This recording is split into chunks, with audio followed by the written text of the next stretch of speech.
ఇప్పటికే హైడ్రా నోటీసులు అందుకుని వార్తలోకి ఎక్కిన జేబేరీ సంస్థకు మరో షాక్ ఇచ్చారు పర్యావరణవేత్త డాక్టర్ లుబ్నా సర్వత్. రంగలాల్ చెరువును జేబేరీ సంస్థ పూర్తిగా ఆక్రమించిందని, వరద నీరు లోపలికి రాకుండా బయటకు వెళ్లకుండా మట్టి పూడ్చి నాశనం చేసిందని, సహజ సిద్ధంగా ఉన్న కొండలు గుట్టలు నాశనం చేసి రోడ్లు వేసిందని, వెంటనే ఆ సంస్థ నుంచి రంగలాల్ కుంట ఉన్న స్థలాన్ని వెనక్కి తీసుకోవాలని డాక్టర్ లుబ్నా సర్వత్ ముఖ్యమంత్రిని కోరుతూ మెయిల్ పెట్టారు. హైదరాబాద్లోని చెరువుల పరిరక్షణ కోసం పోరాడుతున్న పర్యావరణవేత్త, కాంగ్రెస్ పార్టీ సభ్యురాలు లుబ్నా సర్వత్ కబ్జాలు చేసిన వారిపై పోరాటం కంటిన్యూ చేస్తున్నారు. తాజాగా నటుడు, నిర్మాత, మాజీ ఎంపీ మురళీమోహన్ కు చెందిన జైబేరీ సంస్థపైన సీఎం రేవంత్ రెడ్డికి ఫిర్యాదు చేశారు. ఐటీ కారిడార్లోని రంగలాల్ కుంటని జైబేరీ నామరూపాలు లేకుండా చేసిందని, ఆ సంస్థ నుంచి చెరువుని కాపాడాలని కోరారు. రంగలాల్ కుంట ఆక్రమణలకు సంబంధించి ఇప్పటికే హైడ్రా జైబేరీకి నోటీసులిచ్చింది.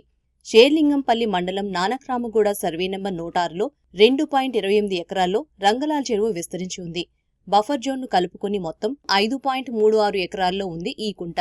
గతంలో సమీప పొలాలకు సాగునీటిని అందించిన రంగలాల్ చెరువు చుట్టూ తర్వాత కాలంలో అనేక నిర్మాణాలు వెలిశాయి. కుంటని మట్టితో నింపేసి ఇష్టమొచ్చినట్లు ఆక్రమించారు. వరద నీరు లోపలికి రాకుండా బయటకు వెళ్లకుండా అలుగు, తూము సైతం కబ్జాకు గురయ్యాయి. ఆక్రమణలతో కనుమరుగైన ఈ చెరువు ఉన్న స్థలాన్ని కొన్ని రోజుల క్రితం హైడ్రా కమిషనర్ రంగనాథ్ పరిశీలించారు. ఇక్కడ జైబేరీ కన్స్ట్రక్షన్స్ కుంటను ఆనుకుని చెరువు శిఖం స్థలంలో మట్టిని నింపి రేకులతో ఫెన్సింగ్ ఏర్పాటు చేసి ఆక్రమించిందని గుర్తించి జైబేరీ సంస్థకు నోటీసులు జారీ చేశారు. 15 రోజుల్లోగా ఆక్రమణలు తొలగించకపోతే తాము రంగప్రవేశం చేయాల్సి వస్తుందని నోటీసుల్లో హెచ్చరించారు. హైడ్రా నోటీసులకు స్పందించిన మురళీమోహన్ తామే నిర్మాణాలను కూల్చేస్తామన్నారు.